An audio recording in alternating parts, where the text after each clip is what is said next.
मैंने साफ बोल दिया, कहीं भी आपको कोई आदमी या कोई इदारा आपको गलत काम में अगर उसके अंदर मिलता है, इन्वॉल्व मिलता है, आप उसको पकड़िए, ले जाइए, जेल दीजिए, फांसी दीजिए, हमें उससे कोई मतलब नहीं।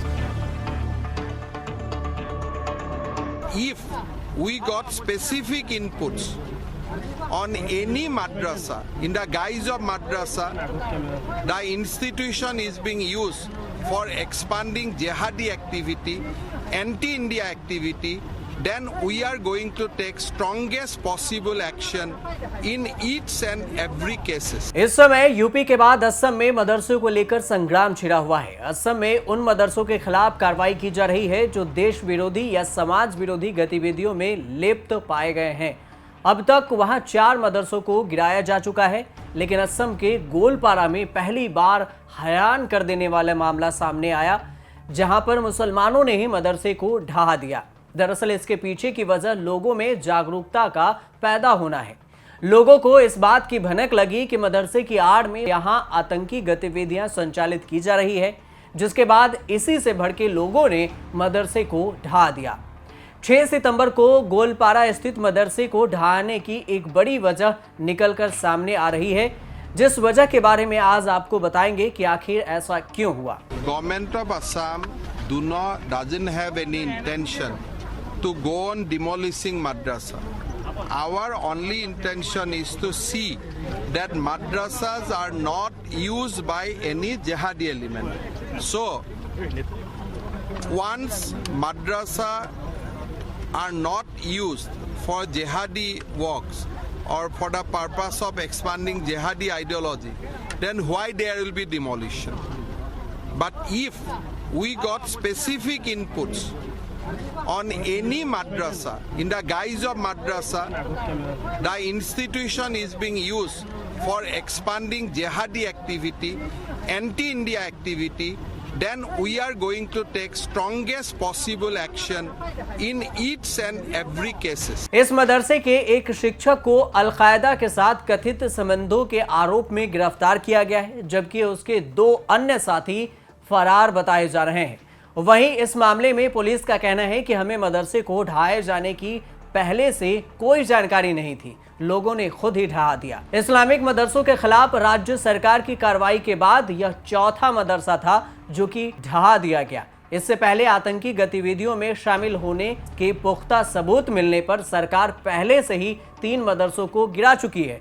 सरकार के मुताबिक अल-कायदा जैसे अंतर्राष्ट्रीय आतंकवादी समूहों के प्रति निष्ठा के कारण जिहादी तत्वों से लिप्त मदरसा एक केंद्र बन चुका था। This is the second madrasa we have evicted because of the fact that those institutions were not running as madrasa but as a terrorist hub. What we are trying to do that all these madrasas will be converted to a normal regular school, or in some cases the teachers will be transferred to normal regular schools and madrasas will be closed. मदरसों को गिराने के पीछे असम के CM Hemant Biswa Sharma ने अपना रुख साफ किया था। सीएम ने कहा था कि आतंकी गतिविधियों को संचालित करने वालों ये मदरसे हमारे राज्य के भविष्य के लिए बड़ा खतरा है। इसके साथ ही सीएम ने लोगों से ये भी अपील की थी कि आसपास के इलाके में अगर कोई भी गलत गतिविधियां हो तो इसके खिलाफ आवाज उठाएं।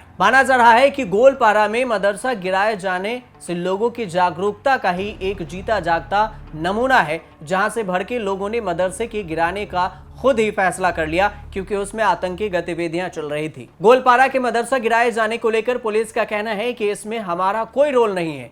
एसपी वीवी राकेश रेड्डी ने कहा कि हमें इसकी कोई जानकारी तक नहीं थी, न ही जिला प्रशासन इसमें शामिल था। जानकारी देते हुए एसपी रेड्डी ने कहा कि जिस आरोपी जलालुद्दीन शेख को गिरफ्तार किया गया, उसने साल 2020 से अलग अलग समय पर 2 बांग्लादेशी नागरिकों को मदरसे के शिक्षक के रूप में नियुक्त किया था। इसके बाद अमीनुल इस्लाम उर्फ उस्मान और जहांगीर आलम, वहीं अभी दोनों के दोनों फरार बताए जा रहे हैं, जिनके गिरफ्तारी के लिए पुलिस छानबीन और जांच कर रही है। मदरसों या ऐसे ही जुड़े प्रतिष्ठान जहां से आतंकी गतिविधियां संचालित की जा रही है, पुलिस ने मार्च के बाद से यहां पर कार्रवाई की है और इस मामले में करीब 40 लोगों को गिरफ्तार भी किया जा चुका है। इन लोगों का नाम है अंसारुल्लाह, जो बांग्ला से हैं और ये अल-कायदा के सदस्य बताए जा रहे हैं, जो कि आतंकवादी संगठन की एक शाखा है। इनमें से ज्यादातर लोग ऐसे हैं जो इमाम या मदरसों के शिक्षक के रूप में काम करते आए हैं। सरकार ने पिछले महीने ही 3 जिलों में 3 मदरसों को ध्वस्त करने की कार्रवाई की थी, लेकिन अब ये चौथा मदरसा वहां के लोगों ने, वहां के मुसलमानों ने खुद ही गिरा दिया। तो वहीं जमीयत उलेमा ए हिंद के मौलाना महमूद मदनी ने कहा कि आपने देखा कि असम में क्या हुआ। अगर यह तरीका अपनाया जाता है तो यह अवैध है। राज्य के गैर मान्यता प्राप्त मदरसों का सर्वेक्षण करने के यूपी सरकार के फैसले से संबंधित है। ये एक आवेदन भेजकर उनसे मिलने के लिए समय मांगेंगे। कोई भी गलत तरीके से काम नहीं करना चाहिए, भले ही वह अच्छा काम ही क्यों ना हो, लेकिन सरकार को ऐसे ही गिराने की इजाजत नहीं है जिस तरह से वह अपने छवि को चित्रित कर रही है।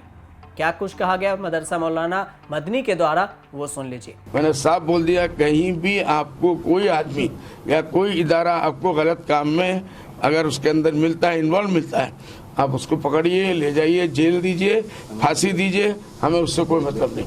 लेकिन ये बुलडोजर राज बंद करिए, क्योंकि ये पब्लिक प्रॉपर्टी है। अगर करना है तो आप कानून के तरीके से जाइए।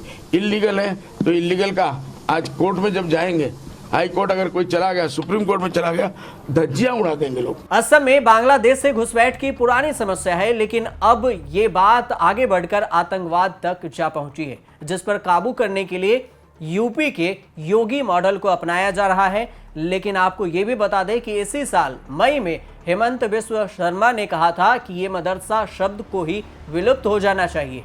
जब तक ये मदरसा दिमाग में घूमते रहेगा तब तक बच्चा डॉक्टर या इंजीनियर नहीं बन सकता।